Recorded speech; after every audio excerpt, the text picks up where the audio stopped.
Good morning, students.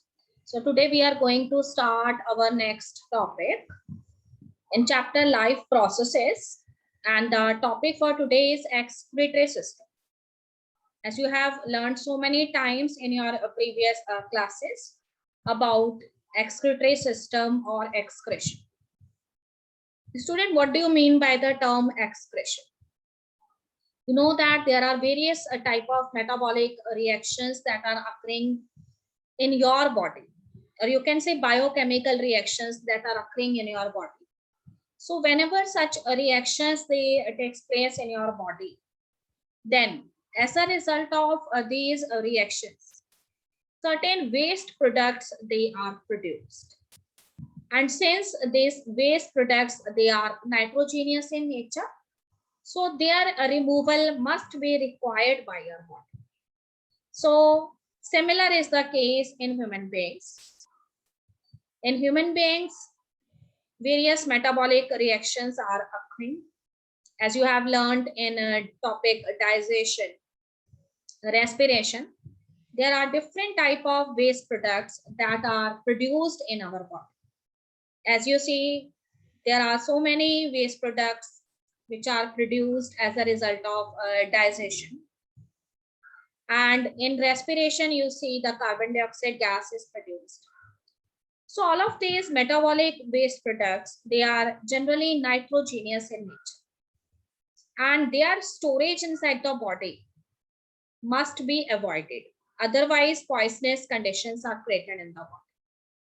So excretory system is concerned with excretion, and excretion means a removal of the waste products.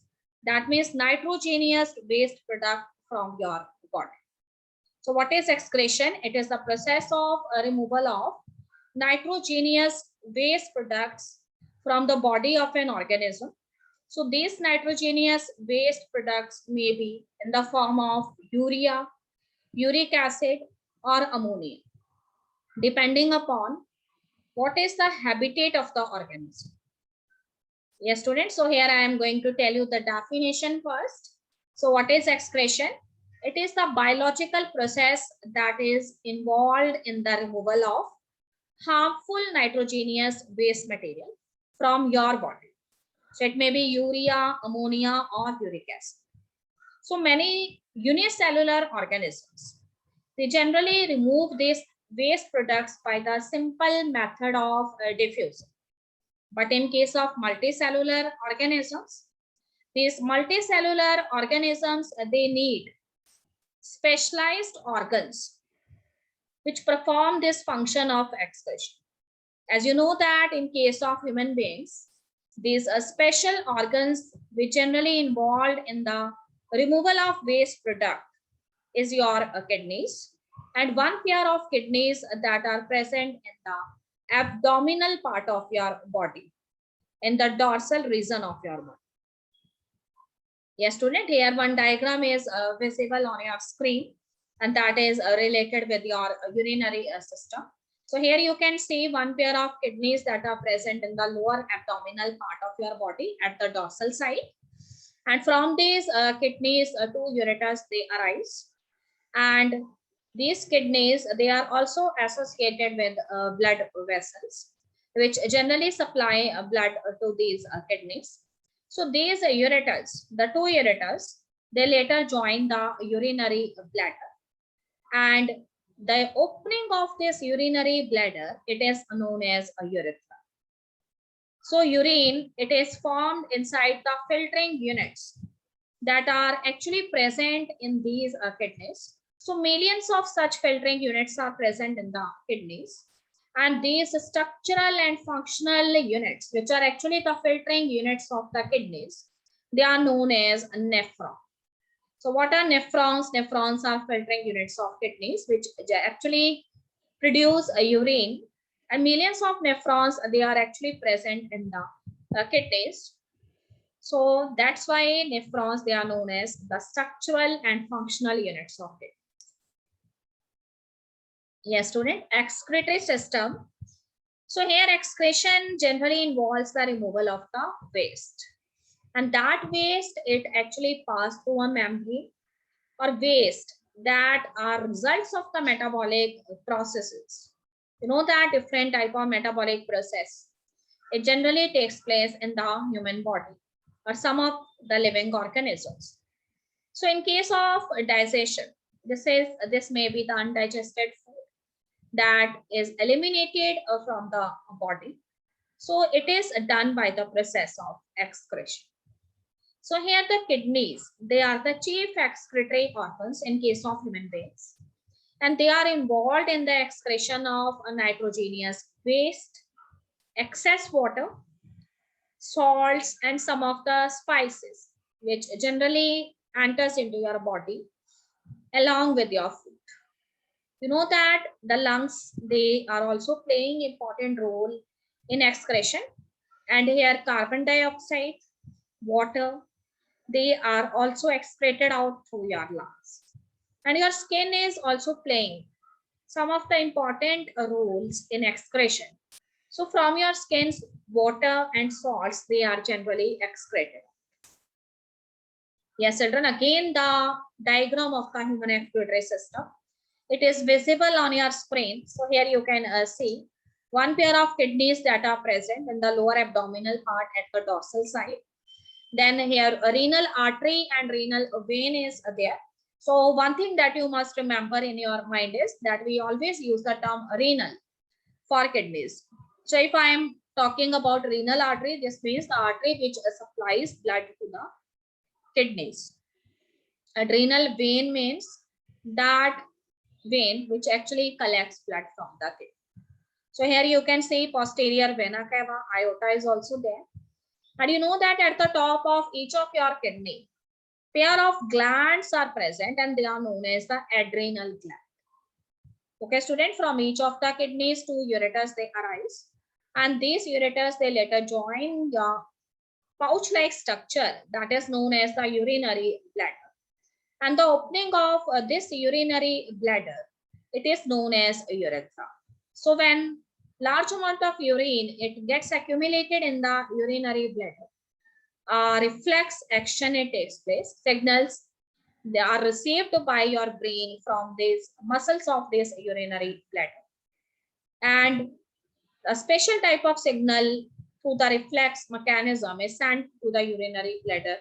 And as a result, the muscles of urinary bladder, it contracts. And the urine is excreted out from your body. It is somewhat yellowish in color. If you take less amount of water, otherwise it is colorless. Yes, student, here I am going to tell you types of excretion. So as I have already told you that depending upon the habitat of the organism, we have divided the excretion into three types. The first type of excretion is a monotalism. A monotalism or a monotelic animals. What are these monotelic animals? So here the nitrogenous waste product in these animals, it is in the form of ammonia. In ureotelic animals, the nitrogenous waste is in the form of urea. And in uricotelic animals, the nitrogenous waste is actually in the form of uric acid. So in case of monotalism, the waste formed in the liver by the deamination of the amino acids. And in case of ureotalism, formed in the liver by ornithine cycle. We are not going to tell you in detail about this cycle. And in uricotalism, here it is formed in the liver by ions with a special pathway. We are not going to focus on this pathway. In a monotalism, least amount of energy is released. In ureotalism, relatively more expenditure of energy. Here, least expenditure of energy, more expenditure of energy, and then higher amount of expenditure of energy is seen in case of uricotalism, I say. A monotalism, the waste products are highly toxic. Ureotalism, they are comparatively less toxic. And uricotalism, here they are non-toxic. So in case of a monotalism, these waste products, they are highly soluble in water. And in case of ureotalism, good solubility in water, but uric acids, they are generally insoluble in water. A monotalism, here the waste products, they are excreted rapidly in urine. In case of ureotelism, excreted at comparatively slower rate. And here in case of uricotelism, excreted very slow. So the urine that is formed in case of monotelic animals, that is a dilute type of urine. And the urine that is produced in case of ureotelism, it is somewhat concentrated urine. And in case of uricotelic animals, the excretory products, they are generally in the form of thick paste or semi-solid pellets. Now, 5,000 milliliter of water is required for elimination of 1 gram of ammonia. This means the monotelic animals, they require large amount of water. And in case of ureotelic animals, as they are adapted for terrestrial conditions. So here, you know that 50 milliliter of water, they are required for elimination of 1 gram of urea. And in case of uricotelic animals, 10 milliliter of water, it is required for elimination of 1 gram of uric acid. Yes, children, now we are going to study in detail about these processes. A monotelism or a monotelic animals. What is a monotelism? It is actually the process of excreting ammonia. It is actually the process of excreting ammonia. So these monotelic animals, they may be bony fishes, most of the aquatic amphibians. They are also monotelic in nature, and some aquatic insects, they are also monotelic.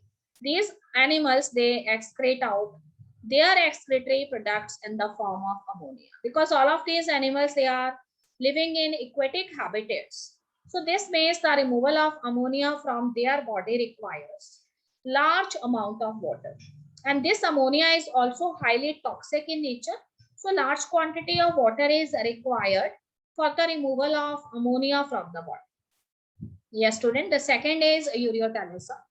So mammals, we mammals, and most of the terrestrial animals such as amphibians and some of the marine fishes, they generally excrete out their waste products in the form of urea. So all of these are the ureotelic animals. So most of the animals which generally excrete out urea, they are adapted to terrestrial conditions, means they live on land. And here the large amount of water is not there. So these animals, they are adapted to the terrestrial conditions for the removal of their waste products. So the removal of urea require comparatively lesser amount of water.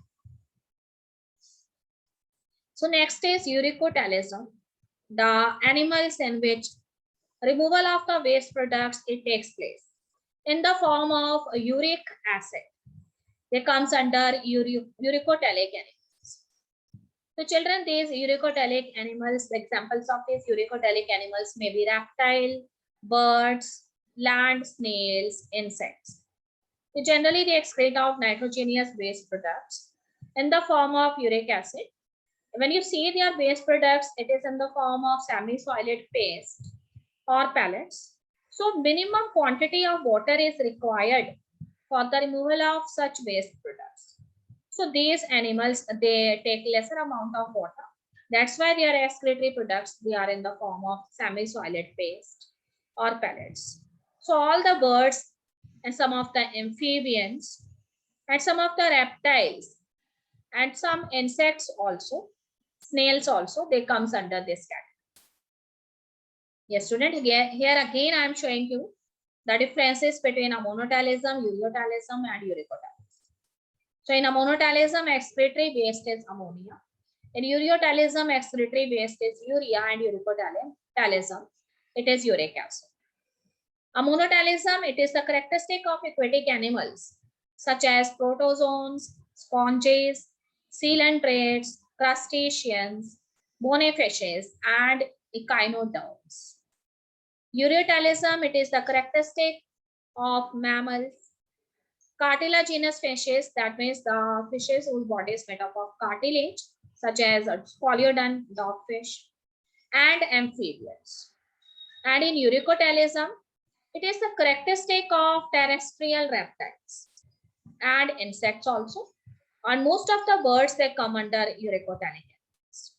The third thing is excess of water is required to eliminate ammonia because it is highly toxic.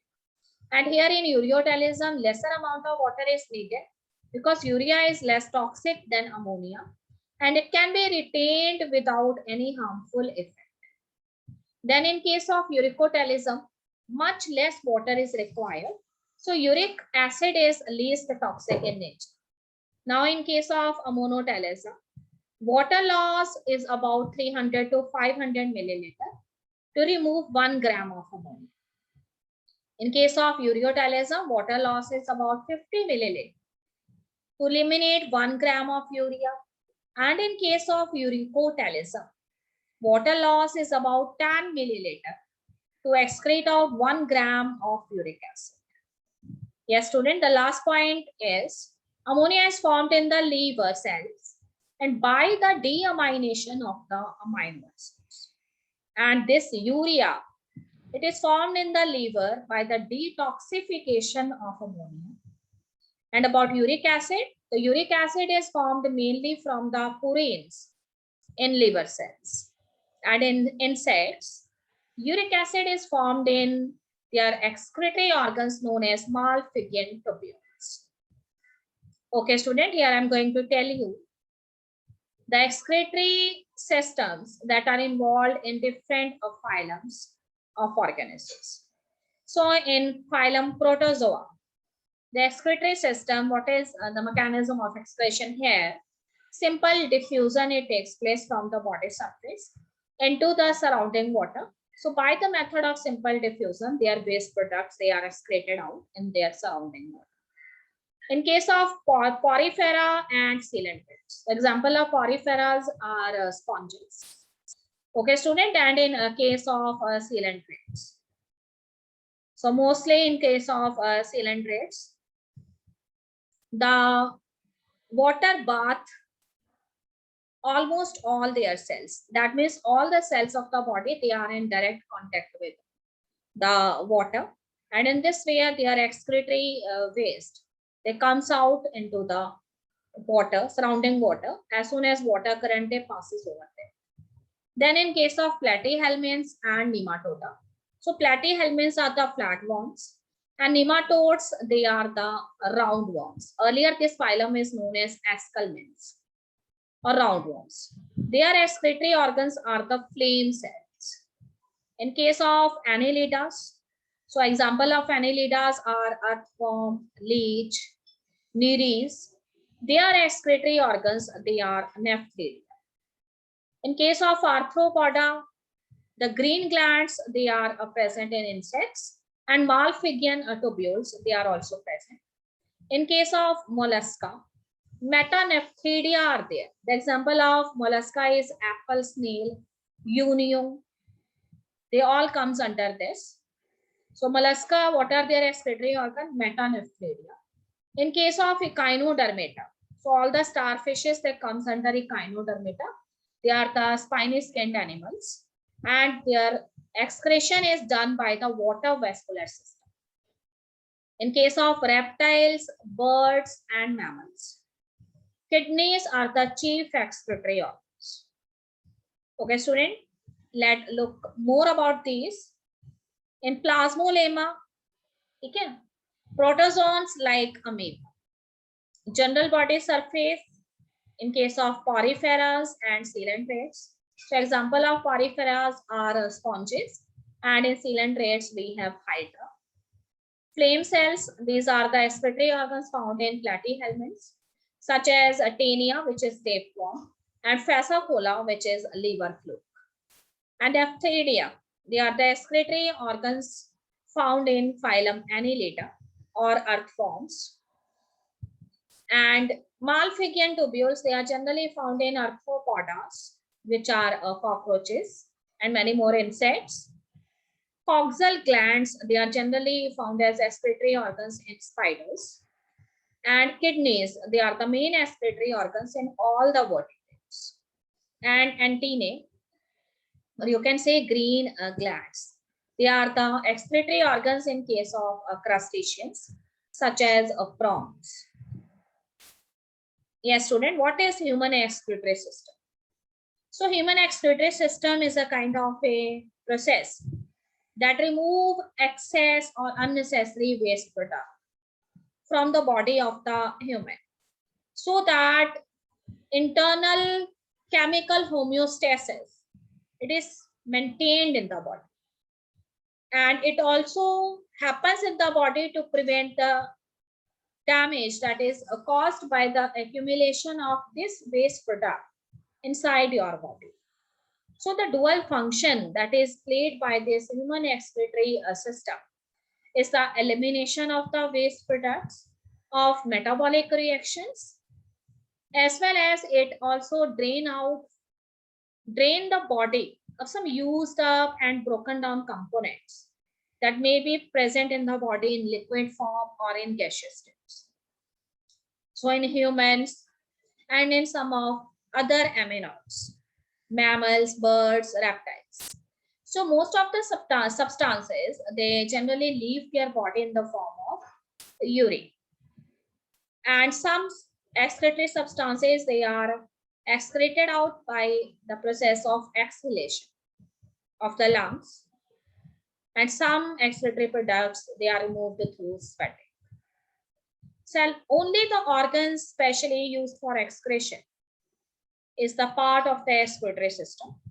So if I talk in narrow sense, then it refers to urinary system. You can say excretory system is actually the urinary system. So this excretory system, it performs several functions. And here I'm going to tell you in detail about the functions of the excretory system. So one very important thing that I want to tell you here is kidneys. So what are these kidneys? These kidneys are the chief excretory organs of the human beings. And regarding their shape, these kidneys, they are the bean-shaped organs. And these bean-shaped organs, which are known as kidneys, they are performing some of the important roles in the process of excretion. They generally remove excess organic molecules from the blood, and this is their best functions that they perform. And these kidneys, they are also playing significant role in your urinary system. They are involved in maintaining homeostatic functions such as regulation of the electrolytes or ionic balance in your body. It also maintains acid-base balance of your body. And it is also concerned with the regulation of blood pressure that you will going to study in detail in your higher classes, 11th and 12th standard. That how these kidneys, they maintain the salt and water balance in your body. They also serve the body as a natural filter of the blood. These kidneys, they also remove the water soluble waste and diverted it towards the urinary bladder. They also produced urine, and these kidneys, they excrete waste mainly in the form of urea, ammonia.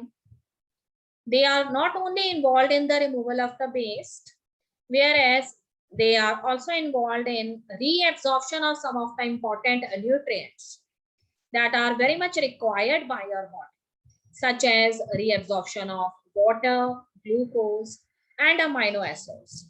Generally, it takes place in the kidney tubules, which are known as renal tubules. Yes, student, here I am telling you in brief about the function of the kidneys. So first function of the kidney is removal of the nitrogenous waste from your blood. So there are so many nitrogenous waste products that are generally circulating in our blood. So these kidneys, they filter this waste. The second thing is they maintain the blood pH by maintaining proper ionic balance or electrolytic balance in your body. And the third thing is they regulate water content of the blood. That how much amount of water is required in your blood, that is regulated by these kidneys. So here you can see the one pair of kidneys that are present in your body. From these kidneys, ureters, they arise. These ureters, they join the urinary bladder. Yes, children, here I am showing you the enlarged view of your urinary system. So here you can see the inferior vena cava, the adrenal glands. One pair of adrenal glands, they are present on the upper surface of your kidney. Then this is the renal artery that supply blood to the kidney. It is red in color. This is a renal vein that collect blood from the kidney. Your kidneys, it is somewhat vein shape, and here you can see what is present inside your kidney. So inside your kidney, a funnel shaped structure is present. That is known as a renal pelvis. And with this renal pelvis, so many partitions, they are actually present. And these are provided with brush bordered cells. So the inner portion of the kidney is actually known as the renal medulla. And these partitions that are present, that are developed from these renal pelvis and supplied with brush bordered cells, they are actually known as the medullary pyramids. And between these medullary pyramids, some of the space is left, and that is known as the column of Vertani. So the peripheral portion of your kidney, it is known as a renal cortex, and the central portion is known as a renal medulla. Each kidney, it is enclosed inside a tough and hard protective capsule. So here you can see dorsal aorta, ureters. So two ureters are there, and these ureters, they later join the urinary bladder. And the opening of the urinary bladder, it is known as urethra. Yes, children, here I have shown you the enlarged view of your kidney. So what is present this kidney on its dorsal surface? Okay, students, it is highly convoluted, and inside the kidney, what you see, a broad funnel-like structure is there, and that is known as the renal pelvis. So here you can see renal vein is there, renal artery is there, and here from the hilum portion, that is a bulge-like structure that is present on the outer surface of the kidney, from where the ureters, they arises and the blood vessels, they enter. So the outer peripheral portion of your kidney is known as the renal cortex, and the portion that is present in the inner side, the central portion of the kidney, is known as medulla. Your kidney is enclosed inside a tough capsule known as a renal capsule, and so many branches of this renal pelvis, it later takes place. That is a broader at their tips and provided with brush bordered cells. These are known as the medullary pyramids. And inside the medullary pyramids, millions of nephrons are there, which are the filtering units or the structural and functional units of the kidney. And these nephrons, they generally involved in the process of urine formation. Okay, student, these are so many branches of this renal pelvis, they are known as calyces, and each callus, it contains one medullary pyramid. So many gaps, they are present between the medullary pyramids, which are actually known as the column of Vertani, in honor of the scientist Vertani, who observed these gaps which are actually present between these medullary pyramids.